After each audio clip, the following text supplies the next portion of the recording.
So I want to summarize for you how to be with them when they come out of the Young Men's Ultimate Weekend, and in general, how to be with your sons. They're challenging, and you're challenging to them, by the way. You freak them out just as much as they freak you out. It's freaky. It's a freaky home. So I want you to remember that you're all beings. It's a great mystery. Bring that first. It's a great mystery. How did these people get in my house? How did I get in the house? It's a great mystery. But it's one of humility, a feeling of humility, which we've talked about all weekend long in the parenting workshop. It's like there's a certain humility of like, oh my God, it's a great mystery. They're in the mystery too. They don't know. And so until you know what this mystery is in a way that's right for you, which is what the right way is all about, everybody has anxiety. There's an anxiousness about, I don't know. But in parenting the right way, I don't know is like, it's the open I don't know. I don't know. But it's not a contracted one. So when you don't know, don't make bad stuff up. Because that's just not a good way to teach children how to deal with adversity, and as a way to adapt by contracting. The best way to deal with adversity if you don't know is to go, I don't know, and I'm open to receive, and then they can hear you. But if you contract, they'll react. Make sense? So that's why we began the whole workshop yesterday with just meditation and breathing, because when you can do that, then you have a chance to move your house in the right direction. The second thing we did was then we did exercises on who are you? What are your virtues? What is your God-like or spiritual-like or soul-like self revealing itself as you through your unique virtues, whether they're compassion or kindness or discipline or focus or respect or humor, and then can you actually embody those virtues through your beliefs and your behaviors so that you're showing up in front of your challenging teenage son with a way. You have a way. You actually have a way, because that's what it was like 10,000 years ago. The clan had a way and the parents had a way. And whether the son liked the way or not was not the issue. The issue was that you could model a way so that when he got out into the world, he knew that he better get away. He needed a way of life of being. And so the right way for family unity, it begins with the parents need to know their way so they can model what's true for them, which is what I'm encouraging you to do, so that you can help them find who they are, their virtues and their values. And then take even the perverted behaviors, right, the smoking pot, whatever they're doing, and see the value behind it, and then say, I'll give you what you want if you give me what I need, and what you need is what? Healthy behaviors. But it could be based on those values that they get from the unhealthy ones, remember? Start looking that way. Start looking for the things that are right, not the things that are not right or wrong. Remember that most things that are not right in the house are not wrong. We don't have to react like something went wrong, because then they contract and they go into that I can't trust you. It's a primal feeling of like I can't follow you, because you're anxious about everything. All I did was this and you're treating me like I need to go to jail. Right? That's how it feels to them, and that's how it would feel to you if I was on your case every moment. So we don't want to create that tension. So give lots of space, even if they're yelling and screaming, if you can tolerate that. And then when they're done, you can respond in the ways that we were teaching you. Right? You can say, oh, I hear the value in this when you do that behavior. And it's time for healthy behavior. So I value whatever you value, right? You name the virtue and you give the definition, and you go, here's the behavior. Here's how it looks in this home. And then you define it. Remember, one sentence or less, you just define it. That's all you need to do. So I need your help. Remember, that's how you're going to activate their biology. I need your help. And hopefully gallantry will come marching out, and you'll go, oh my God, like you found it. Did with your son. Sometimes it'll work. And if it doesn't work, remember the response? No problem. No problem. That'll freak them out. No problem. Wow. See, because once you don't react to their reactions about their anxiety, they'll begin to trust you. So the very next thing is about the choice consequence pathway. So if they don't do what you ask, remember you're asking for help, I need your help, then you're going to lay out for them all the things that they need to know could happen based on their choice. Remember the scripting?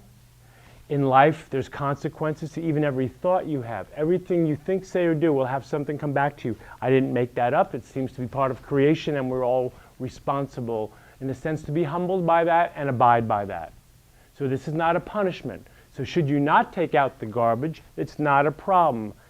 I'm getting older. I can't take care of you forever, so I want to mentor you now on how to make it out there. And if I don't, then society will, and it'll be a lot harsher. Remember that stuff?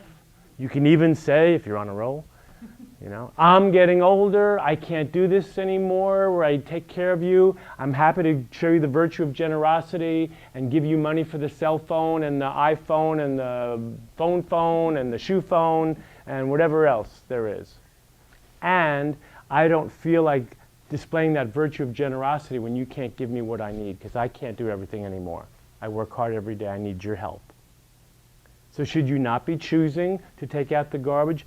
Here are some choices you'll get to make. It's not a punishment, sweetheart. It's what's true. It's a consequence. It's welcome to life. You're not a boy anymore. If you act like a boy, I'll treat you like a boy. Remember that? If you act like a young man, I'll treat you like a young man. It'll be great for everybody. We're a family. We all need to help each other here.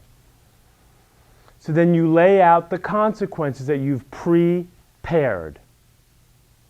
And they're not a punishment. They're designed that hopefully the young man will think about how he needs to be more responsive to the virtues and values you're laying out. Does that make sense? They are trainable. And then you lay them out, and then you leave the room, and as we were saying before, when Ed brought up that case of like, well, what happens if they don't do it? It's not a problem. You have to be the chief energy officer of your life. Relax. Manage your energy. They'll respect you for that. They like people who are actually calm, even though they're acting like wild Indians, my grandmother used to call us. It's like, that's okay. They respect people who don't react to them. They need that. And so you come back and they don't take out the garbage, and it's not a big deal. So you'll say, I see you've made your choice. I trusted you would make the right choice, and you haven't. It's not a big deal. So here's what will be happening for the next week, or I'm taking the keys back, as we were saying to you earlier about it's my car. I'm happy to give it to you. I love you. I work hard for it. I'm taking it back. I don't feel like giving you what you want if you can't give me what I need. Love you. No energy, no anger, not anything other than a mentor or an adult speaking to a young adult. It's just that simple. And it's always a love you and thank you, and then you walk away, and that's the key. It's not a F you walk away. It's love you, and remember, it's your home, so you're going to visit some other room now. It's just that simple. And that will get their attention. And it may take 5 months or 5 minutes, but they're your kids. It's never going to end. Yes, they move out, hopefully sooner than later, and maybe not. But you have to model your way, which means your virtues, through your behaviors, because it's all going to come down to monkey see, monkey do. If you do the values, behave according to the values you're imparting, they probably will too. And I'll end this little summary with this. To the degree that you don't behave according to the values that you are preaching, that's their excuse. Why shan't I? You don't do that. You ever hear that? Mm-hmm. And they're good lawyers. They can argue because you've trained them. Keep the conversations to a minimum. We don't want lawyers anymore. They'll be fine out in the world. Right? We want them mentored with the values that you know are right and true for you, instilled in them so they can make it, and you can let go knowing you gave your best. Does that make sense? So I'm asking you to see them with new eyes today when we get back to the weekend site. To see them respectfully. To see them as being suffering and having as much joy as the rest of us. They're suffering and they're great and everything in between. And practice that. Because that'll give them the space to discover who they are. Because that's a big part of what we did this weekend. Let them be true to themselves. They need to know. Otherwise they feel stupid. They don't know who to return to. When they're stuck, they don't know where to get the answers. And we're saying, you already know the answers. It's based on your intuition and your experience, right? Just like we were doing all weekend for you. So you have to teach them how to go inward. And if you don't, it's not a problem. Get mentors. That's what mentors are for. So in closing, before we do our final ceremony, I just want to say this. It is never too late to get your family moving in the right direction. I don't care if you're 90 and they're 60. We said yesterday, and we seem to all agree, I know this is true for me, I say this with goosebumps, There's no greater joy for me being on my deathbed going, I'm personally happy and my children know what to do. And they're happy and my grandkids are great. And my legacy has been left behind. That's the same way it's ever been. That's all we want, is our legacy left behind through the virtues and the values and the behaviors.